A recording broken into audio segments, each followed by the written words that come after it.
seorang kepala sekolah di Kabupaten Goa, Sulawesi Selatan berinisial MS ditetapkan sebagai tersangka atas dugaan kasus korupsi dan bantuan sosial. Tersangka akan ditahan selama 20 hari untuk pengembangan kasus korupsi yang melibatkan sejumlah pejabat daerah. KIP, dana bos, banyak hancur ini.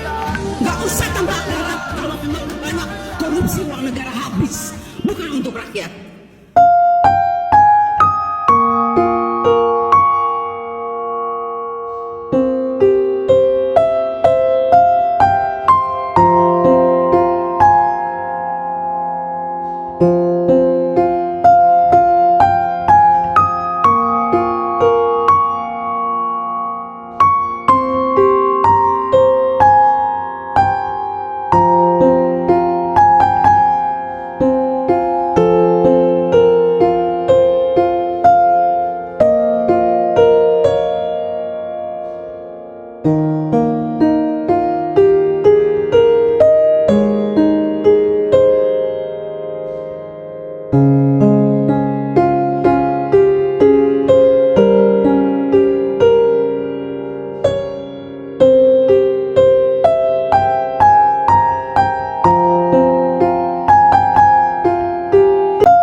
Halo semuanya, perkenalkan nama saya adalah Valisa Wayu Amanda.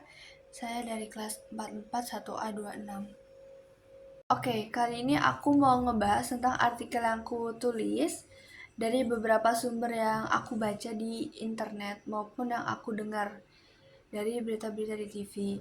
Jadi artikelnya itu tentang korupsi dana bos yang dapat menghambat anak-anak mendapatkan pendidikan yang unggul. Kenapa saya memilih itu? Karena memang banyak sekali akhir-akhir ini kasus korupsi, terutama yang membuat hati saya merasa miris, merasa sakit itu ketika korupsi pada pendidikan. Padahal pendidikan itu adalah suatu strategi efektif untuk mengentas kemiskinan dan kontribusi positif terhadap kesejahteraan masyarakat. Jadi, kunci suatu negara bisa maju itu juga berasal dari pendidikan gitu kan. Nah, kenapa juga saya mengambil dengan studi kasusnya itu dana bos? Karena ada beberapa sekolah yang dana bosnya itu dikorupsi oleh oknum-oknum yang seharusnya dana bosnya itu diterima dan digunakan untuk kepentingan bersama anak-anak, namun mirisnya dana itu malah dikorupsi untuk kepentingan sendiri atau kepentingan pribadi. Nah, sebenarnya dana bos itu apa sih gitu kan?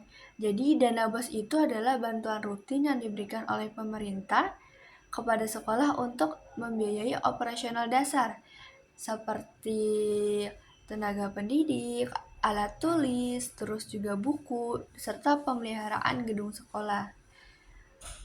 Gitu.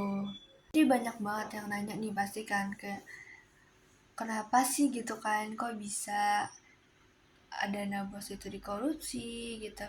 Jadi sebenarnya dana bos itu kenapa bisa dikorupsi, karena ada kemungkinannya itu kurangnya transparansi gitu, transparansi dan juga kurangnya pemahaman integritas di lapangan gitu.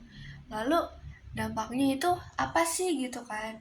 Dampaknya itu jatuhnya ke anak-anak gitu. Jadi gini, kita bayangkan aja gini, ada anak-anak yang cerdas di daerah terpencil yang tidak bisa mengikuti pelatihan tambahan karena dana program itu digeser gitu kan. Nah, jadi untuk kepentingan lain. Nah, terus kita bayangin juga nih, ada guru yang ingin mengadakan ekstrakurikuler karena anak tersebut memiliki bakat di bidang tersebut, namun dananya nggak bisa. Itu kan bisa menghambat yang namanya kesempatan untuk unggul gitu kan. Nah, jadi sebenarnya pendidikan unggul itu bukan sekedar hadir di kelas, menjawab pertanyaan atau segala macam, tetapi didukung juga oleh lingkungan, fasilitas, dan pembelajaran yang baik.